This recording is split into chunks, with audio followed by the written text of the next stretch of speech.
Les véritables dangers d'un régime sans gluten. Les personnes souffrant d'intolérance au gluten, qui représenteraient environ 6% de la population occidentale, ne peuvent en aucun cas consommer des produits contenant ou ayant été en contact avec du gluten. Les personnes qui souffrent d'une sensibilité au gluten, et qui seraient en nombre beaucoup plus important, certains scientifiques estiment à 40% de la population, et qui pour la grande majorité ignorent souffrir de cette sensibilité.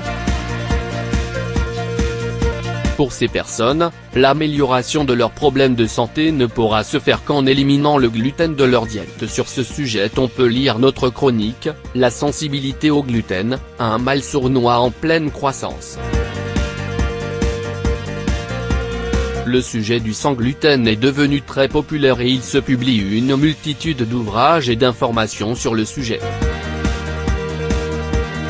De ce fait le régime sans gluten est devenu très populaire. Des médecins et diététistes s'alarment et estiment que de suivre ce régime sans nécessité est inutile et peut être dangereux pour la santé. Voyons ce qu'il en est réellement et si danger il y a, de quel danger s'agit-il? Les produits sans gluten de l'industrie. Dans l'alimentation industrielle on retrouve du gluten dans une multitude de produits, même les plus inattendus. Il est donc normal que l'offre des produits sans gluten soit aussi importante et variée. Mais attention! Il ne faut pas remplacer un problème de santé par un autre, qui pourrait être tout aussi dommageable.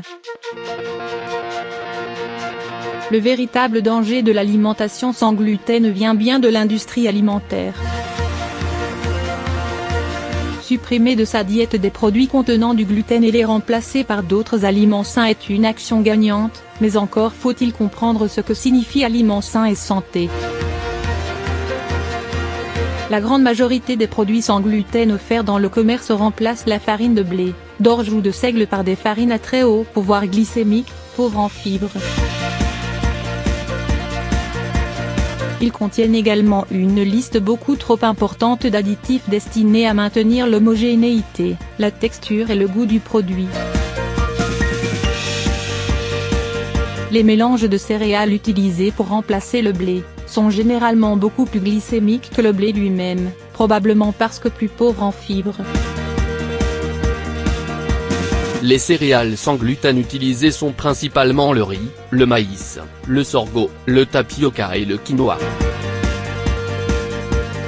D'un point de vue nutritif, cette dernière est préférable aux trois premières, mais elle reste un aliment à pouvoir glycémique trop élevé. Le meilleur choix de substitut de farine.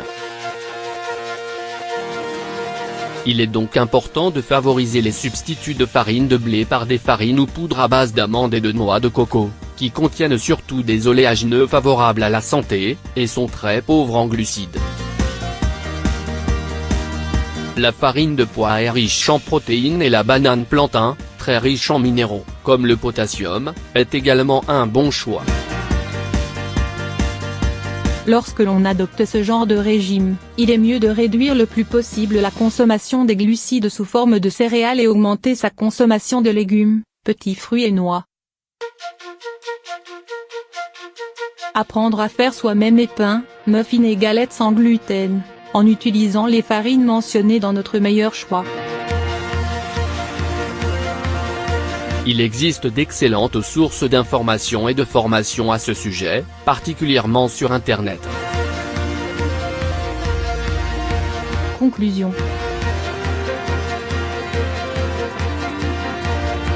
Si vous ne souffrez pas de maladie cœliaque ou de sensibilité au gluten, il n'y a probablement pas de raison pour que vous suiviez ce genre de diète, mais de le faire ne présente aucun danger pour votre santé, bien au contraire, si vous évitez de tomber dans le piège des aliments sans gluten de l'industrie et que vous portiez attention à suivre une alimentation variée. L'humanité a vécu des millions d'années avant la culture des céréales. Et notre santé ne dépend pas que de la consommation de blé, seigle, orge ou avoine.